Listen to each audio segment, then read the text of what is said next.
Selenium ಈ ಸೂಕ್ಷ್ಮ ಪೋಷಕಾಂಶ ನಮ್ಮ ದೇಹಕ್ಕೆ ಅತ್ಯಂತ ಕಡಿಮೆ ಪ್ರಮಾಣದಲ್ಲಿ ಬೇಕಿದ್ರೂ ಈ ಖನಿಜ ನಮ್ಮ ಥೈರಾಯ್ಡ್ ಸರಿಯಾಗಿ ಕೆಲಸ ಮಾಡಲು, ರೋಗ ನಿರೋಧಕ ಶಕ್ತಿಗಾಗಿ ಮತ್ತು ಒಂದು ಒಳ್ಳೆಯ ಆಂಟಿ ಆಕ್ಸಿಡೆಂಟ್ ಆಗಿ ಬೇಕೇ ಬೇಕು. ಸೆಲೆನಿಯಂ ವಿಟಮಿನ್ ಇ ಜೊತೆ ಗಾಢವಾದ ಸಂಬಂಧ ಹೊಂದಿದೆ. ಇದು ವಿಟಮಿನ್ ಇ ಜೊತೆ ಸೇರಿನೇ ಆಂಟಿ ಆಕ್ಸಿಡೆಂಟ್ ಆಗಿ ಕೆಲಸ ಮಾಡೋದು. ನಮ್ಮ ದೇಹದಲ್ಲಿ ಸೆಲೆನಿಯಂ ಕೊರತೆಯಾದ್ರೆ ತೀವ್ರ ನಿಶಕ್ತಿ, ಆಯಾಸ ಆಗಬಹುದು, ಕೂದಲು ಉದುರುವ ಸಮಸ್ಯೆ, ಥೈರಾಯ್ಡ್ ಸಮಸ್ಯೆ, ಮಿದುಳಿನಲ್ಲಿ ಕನ್ಫ್ಯೂಷನ್ ಉಂಟಾಗೋದು, ಕ್ಯಾನ್ಸರ್, ದೇಹದಲ್ಲಿ ಇನ್ಫ್ಲಮೇಷನ್ ಅಂದ್ರೆ ಉರಿಯೂತ ಉಂಟಾಗಬಹುದು, ಅಕಾಲ ಮುಪ್ಪು ಉಂಟಾಗಬಹುದು, ಹೀಗೆ ಇನ್ನು ಹಲವಾರು ಸಮಸ್ಯೆಗಳು ಉಂಟಾಗಬಹುದು. ಇನ್ನು ಸೆಲೆನಿಯಂ ಅನ್ನು ಮಹಿಳೆಯ ಸಂಗಾತಿ ಅಂತ ಕರೀತಾರೆ. ಯಾಕೆ ಗೊತ್ತಾ?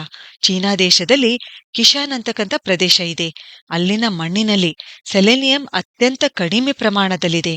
ಅದಕ್ಕೆ ಈ ಪ್ರದೇಶದ ಜನರಲ್ಲಿ ಕೇಶಾನ್ ಸಿಂಡ್ರೋಮ್ ಎಂಬ ರೋಗ ಉಂಟಾಗುತ್ತೆ. ಹೀಗಾದ್ರೆ